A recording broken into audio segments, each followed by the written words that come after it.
Roteiro: O Milionário e a Mala dos Idosos. A Mercedes-Benz preta de último modelo deslizava pelas ruas encharcadas de São Paulo como uma sombra líquida. Dentro do carro climatizado e isolado do mundo exterior, Ricardo Almeida verificava e-mails em seu tablet, enquanto seu motorista particular navegava pelo trânsito caótico da tarde chuvosa. Ricardo tinha 45 anos e era considerado um dos empresários mais bem-sucedidos de sua geração, tendo construído império no setor de tecnologia que valia mais de 200 milhões de reais. Ele vestia terno italiano impecável, relógio suíço que custara mais que carro de luxo, e exalava aquela confiança fria que vem de nunca ter experimentado verdadeira necessidade. Ricardo nascera em família de classe média alta, estudara nas melhores universidades do Brasil e exterior, e sempre teve rede de contatos e recursos que transformaram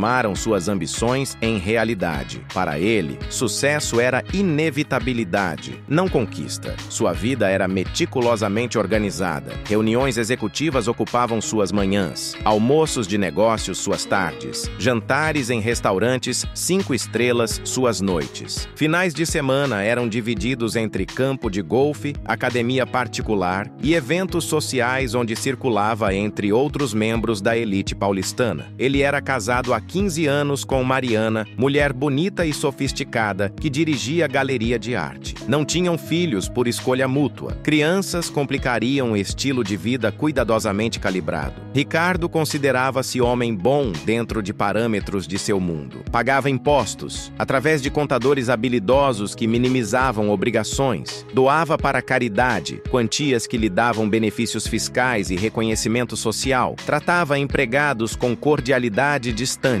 Ele não se via como cruel ou insensível, apenas pragmático. O mundo funcionava de certas maneiras e ele aprendera a navegar essas águas eficientemente. Naquela tarde específica, Ricardo voltava de reunião particularmente frustrante com investidores que questionaram sua última aquisição corporativa. Ele estava irritado, tenso, ansioso para chegar em casa, tomar o uísque caro e esquecer das pressões do dia. Sua mente estava completamente absorta em planilhas financeiras e estratégias de mercado, quando seu motorista, Paulo, desacelerou abruptamente. "Desculpe, Dr. Ricardo", Paulo disse respeitosamente. "Tem um casal de idosos ali parados na chuva. Parecem estar em apuros." Ricardo olhou para cima do tablet pela primeira vez em 40 minutos, seguindo a direção que Paulo apontava. Na calçada, sob marquise que oferecia proteção inadequada contra a tempestade, estava casal de idosos claramente em dificuldade. A mulher parecia ter cerca de 75 anos, curvada pelo peso de anos e circunstâncias. Ela segurava a mala velha e surrada com as 2 mãos, como se fosse tesouro precioso. Ao seu lado, homem de idade similar tentava protegê-la da chuva com um jornal que já estava completamente encharcado. Ambos tremiam visivelmente, suas roupas modestas coladas aos corpos pela água. Primeira reação de Ricardo foi desviar o olhar e instruir Paulo a continuar dirigindo. Não era problema dele. São Paulo estava cheia de pessoas em dificuldades. Não podia parar para ajudar todas. Além disso, eles provavelmente eram moradores de rua ou pedintes profissionais. Havia toda a indústria de pessoas fingindo necessidade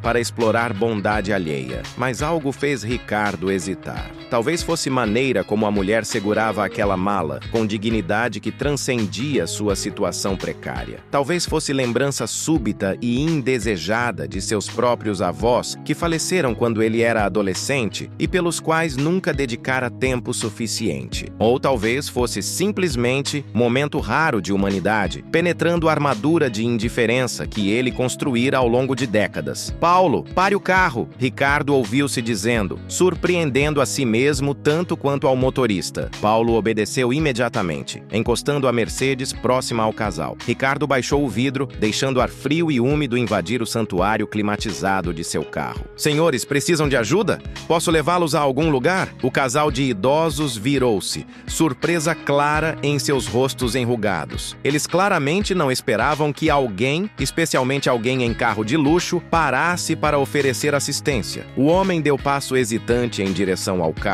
protegendo a mulher com seu corpo magro. "O senhor é muito gentil", ele disse com voz rouca. "Nossa filha deveria ter nos nos buscado há 2 horas, mas não conseguimos contatá-la. Ricardo abriu a porta, seu cérebro empresarial já avaliando a situação e tomando decisões eficientes. Entrem, está muito frio para ficarem aí fora. Paulo, pegue um cobertor do porta-malas. Ele ajudou o casal a entrar no banco traseiro espaçoso, notando como eles se moviam com dificuldade, corpos rígidos de artrite e exposição prolongada ao frio. A mulher ainda segurava aquela mala surrada, recusando-se a soltá-la mesmo quando Paulo ofereceu colocá-la no porta-malas com segurança. Não, ela disse firmemente, voz tremendo, mas determinada. Esta mala fica comigo. Havia algo naquele tom, mistura de medo e proteção, que despertou curiosidade de Ricardo. O que uma mulher idosa em roupas baratas estaria carregando que considerava tão valioso? Paulo trouxe cobertores macios e enrolou o casal neles. A mulher finalmente parou de tremer violentamente,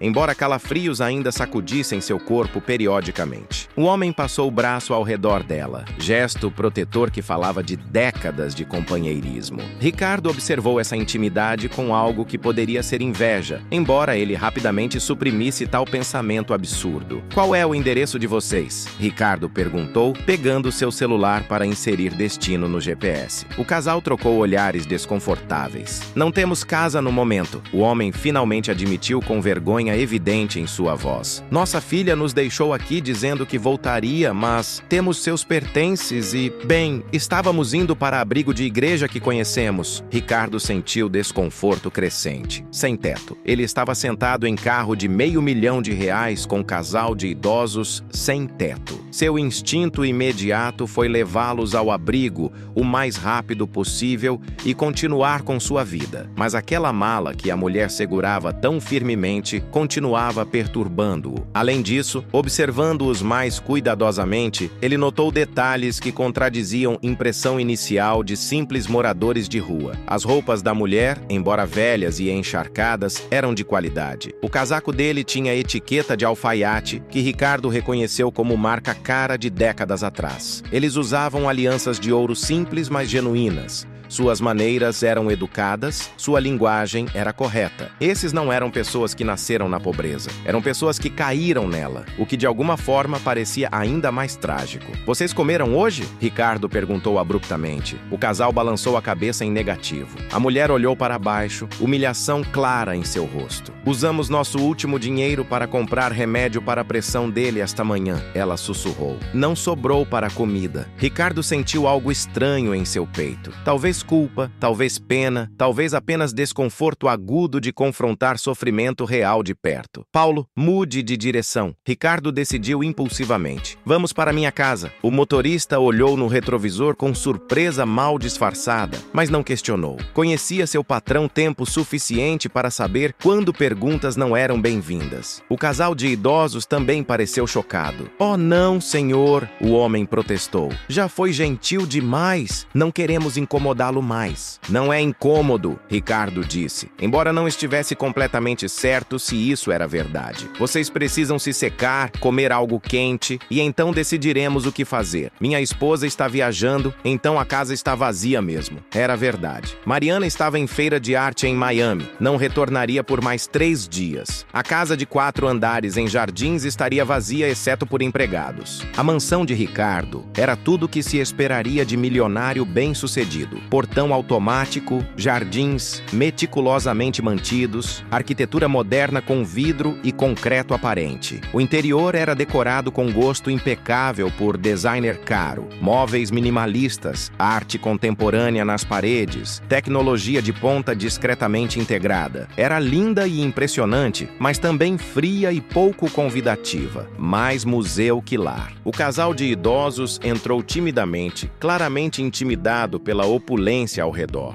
Eles deixaram poças de água no chão de mármore italiano, enquanto ficavam parados na entrada, sem saber o que fazer ou onde ir. A mala surrada da mulher parecia ainda mais fora de lugar naquele ambiente de riqueza calculada. Ricardo sentiu vergonha súbita da ostentação de sua casa, emoção que ele não experimentava há anos. Maria, a empregada doméstica que trabalhava para Ricardo há 10 anos, apareceu da cozinha. Seus olhos se arregalaram congelaram ao ver o casal encharcado e claramente pobre no hall de entrada reluzente. Maria, Ricardo instruiu, prepare o quarto de hóspedes no segundo andar. Encontre roupas secas, talvez minhas mais antigas para ele, e veja se tem algo de Mariana que sirva nela. Prepare chá quente e algo para comer. Maria acenou e desapareceu para cumprir ordens, mas não antes de lançar olhar questionador para Ricardo. Ele evitou seu olhar. Não estava completamente certo por que estava fazendo isso. Caridade impulsiva não era seu estilo. Ele doava através de fundações estabelecidas,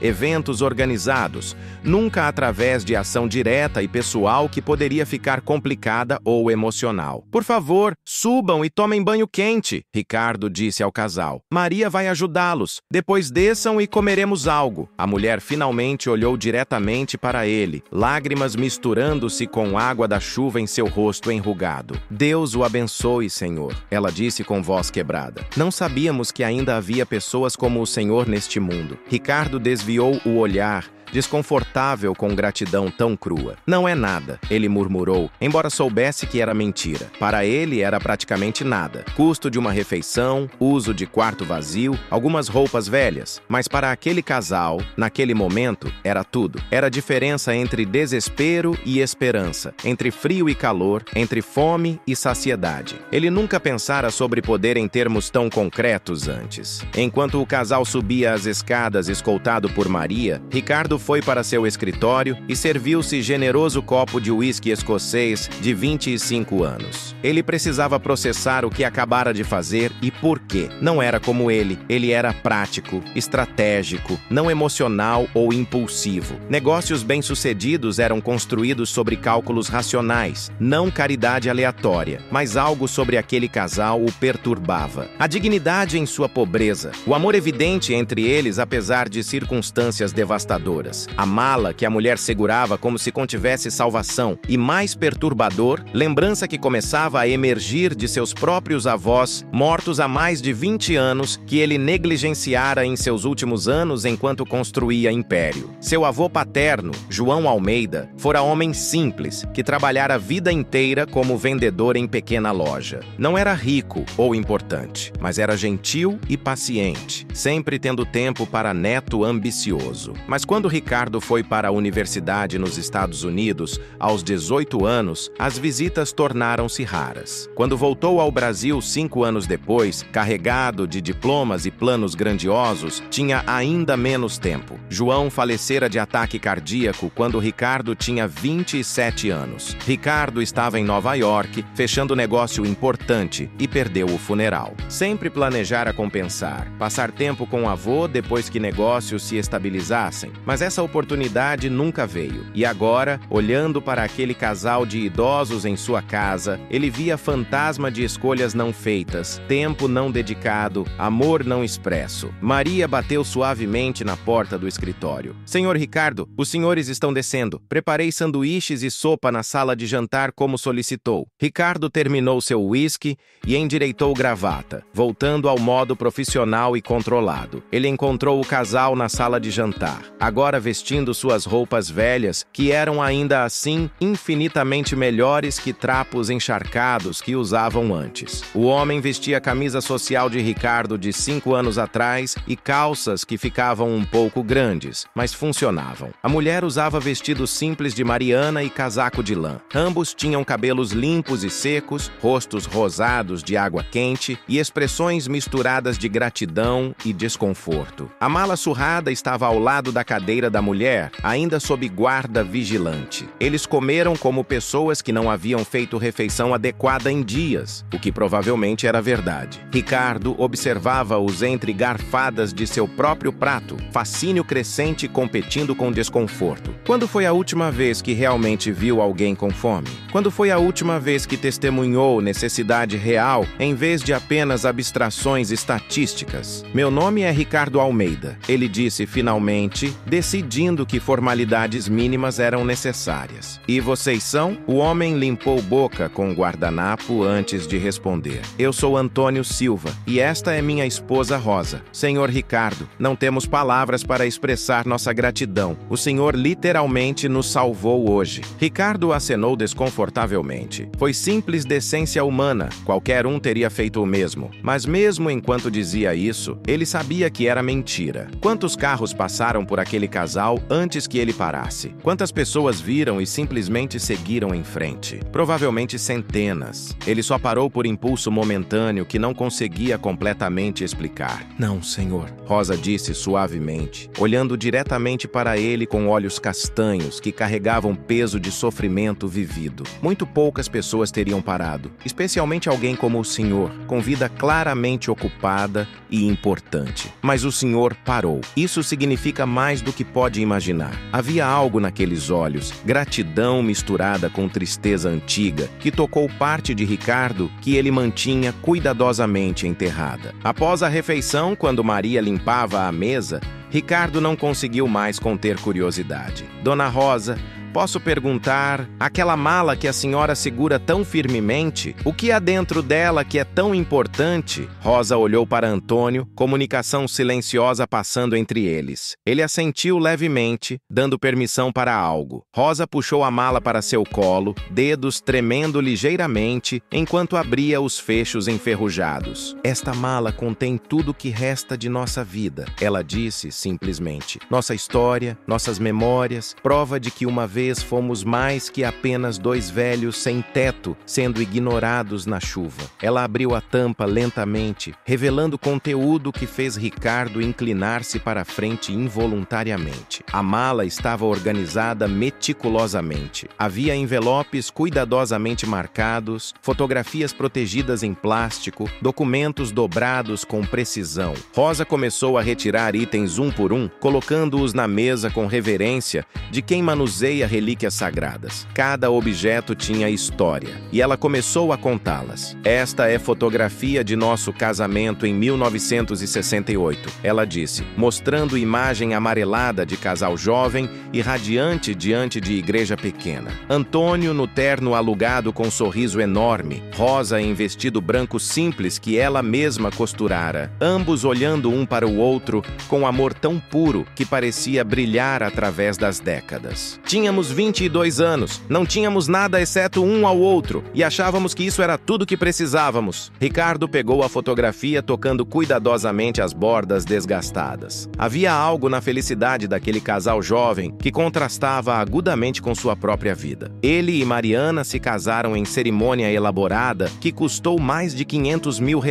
300 convidados, orquestra sinfônica, champanhe francês, vestido de designer europeu. Mas quando foi a última vez que ele olhou para Mariana com o tipo de amor que via naquela fotografia antiga? Este é certificado de nascimento de nossa filha Beatriz. Rosa continuou, voz quebrando ligeiramente. Nascida em 1970, ela foi nossa alegria, nosso mundo inteiro. Trabalhamos em 3 empregos para dar-lhe educação melhor que a nossa. Antônio era contador em empresa pequena durante o dia, fazia contabilidade freelance à noite e trabalhava como segurança aos fins de semana. Eu costurava roupas para a vizinhança, ela acrescentou. Às vezes ficava acordada até 3 da manhã terminando encomendas. Meus dedos sangravam de tanto costurar, mas não me importava. Queríamos que Beatriz tivesse oportunidades que nunca tivemos. E ela teve. Formou-se em administração, conseguiu um emprego bom, casou-se com um homem que parecia decente. Antônio pegou a narrativa, voz amarga agora. Parecia decente, mas depois do casamento, ele começou a afastá-la de nós. Dizia que éramos embaraçosos, muito simples, não sofisticados o suficiente para o círculo social deles. Beatriz, querendo agradar o marido, começou a nos visitar menos. Então, raramente. Então, quase nunca. Rosa puxou o envelope grosso, lágrimas começando a escorrer por seu rosto. Estas são cartas que escrevemos para ela ao longo dos anos, convidando-a para almoços de domingo, aniversários, natais. No começo ela vinha ocasionalmente, depois parou completamente. Há 5 anos que não vemos nossa filha. Ela mudou o telefone, não respondeu nossas tentativas de contato contato. Simplesmente nos cortou de sua vida. Ricardo sentiu desconforto intensificando-se. Havia paralelos perturbadores com sua própria vida. Quantas vezes ele cancelara visitas aos avós porque trabalho era mais importante? Quantas ligações ele ignorara porque estava em reunião? Ele nunca cortara contato completamente como Beatriz fizera,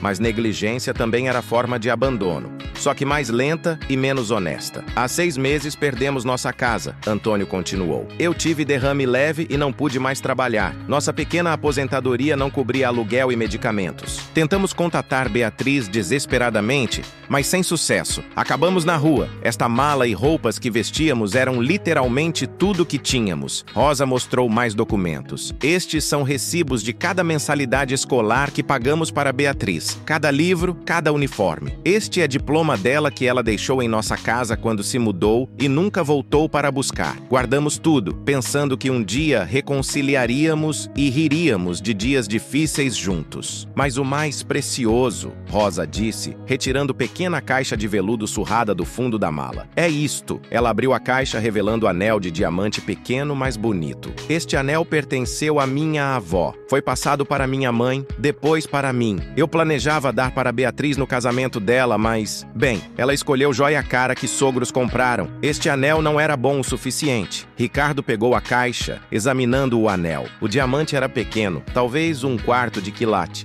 Nada comparado às joias que ele comprara para Mariana. Mas havia beleza nele que transcendia valor monetário. Era anel que atravessara gerações, carregando amor e história. Era tipo de riqueza que dinheiro não podia comprar. Por que guardam tudo isso? Ricardo perguntou suavemente. Se ela os abandonou, se ela escolheu vida dela sobre vocês, por que carregam memórias dela? Rosa olhou para ele com surpresa, como se pergunta fosse absurda. Porque ela é nossa filha, ela disse simplesmente.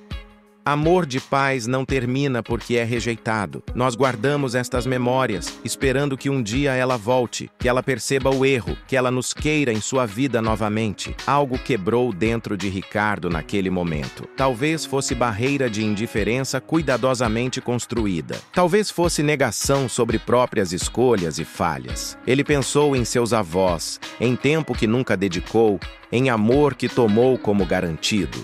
Pensou em Mariana e casamento que era mais parceria conveniente que paixão. Pensou em decisão de não ter filhos, porque complicaria a vida perfeitamente organizada. Eu preciso fazer ligação, Ricardo disse abruptamente, levantando-se. Ele foi para o escritório, fechou a porta e pegou o celular com mãos que tremiam ligeiramente.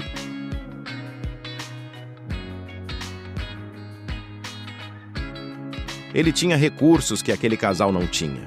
Tinha dinheiro, contatos, acesso à informação. Se eles não podiam encontrar filha, talvez ele pudesse. Ricardo ligou para investigador particular que usava ocasionalmente para due diligence corporativa. Paulo, preciso que encontre alguém para mim. Nome é Beatriz Silva. Provavelmente casada então, talvez sobrenome diferente agora. Entre 45 e 50 anos, mora em São Paulo. Pais são Antônio e Rosa Silva. Quero endereço, telefone, local de trabalho, tudo. E quero isso ontem. Paulo, acostumado a urgências de Ricardo, não fez perguntas. Vou começar imediatamente. Deve ter algo até amanhã de manhã. Ricardo desligou e ficou olhando pela janela de seu escritório para jardins iluminados abaixo. Estava fazendo isso pelo Silva ou por si mesmo? Para espiar própria culpa ou genuinamente ajudá-los? Ele não tinha certeza e talvez não importasse.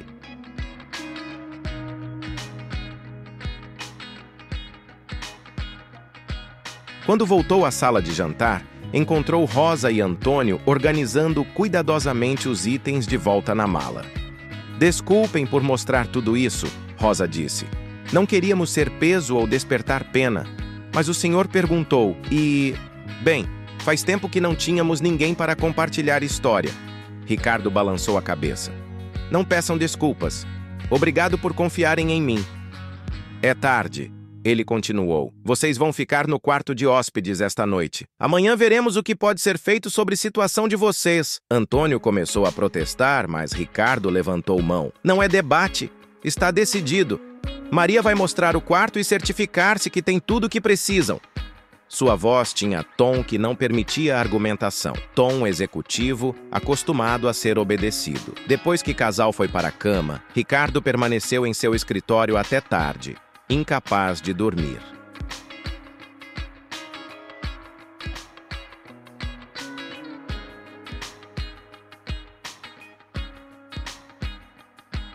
Ele abriu o laptop e começou a pesquisar abrigos para sem-teto, programas de assistência a idosos, opções de moradia acessível. Era mundo do qual era completamente ignorante, apesar de viver na mesma cidade onde essas realidades existiam. Números eram chocantes. Milhares de idosos vivendo nas ruas de São Paulo. Aposentadorias que mal cobriam custos básicos. Famílias que abandonavam membros mais velhos quando tornavam-se inconvenientes.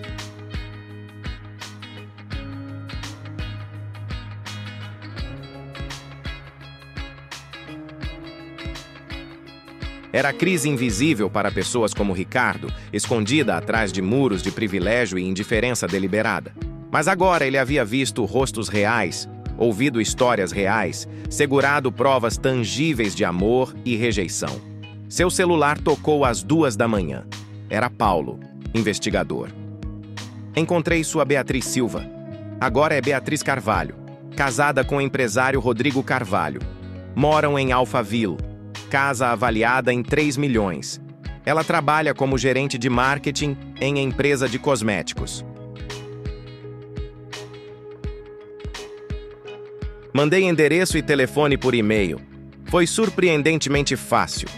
Ela tem perfil público em redes sociais. Ricardo agradeceu e desligou. Ele abriu o e-mail de Paulo e começou a revisar informações. Havia endereço residencial, telefone, local de trabalho, até capturas de tela de perfis em redes sociais de Beatriz.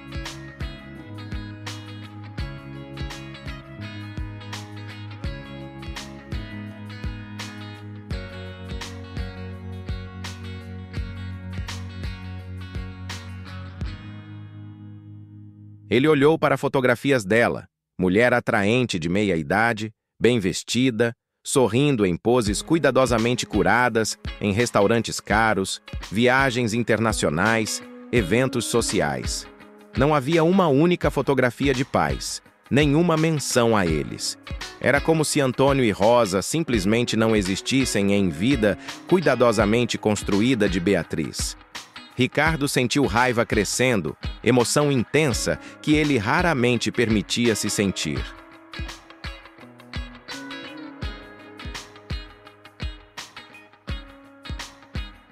Como ela podia fazer isso? Como alguém podia simplesmente apagar pessoas que sacrificaram tudo por ela?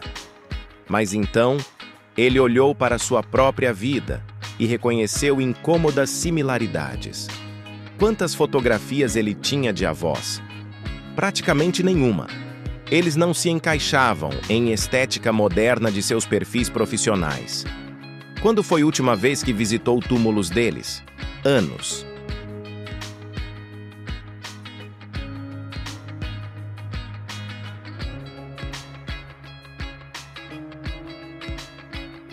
Ele não apagara ativamente memória deles, mas permitira que desaparecessem através de negligência, que talvez fosse ainda pior.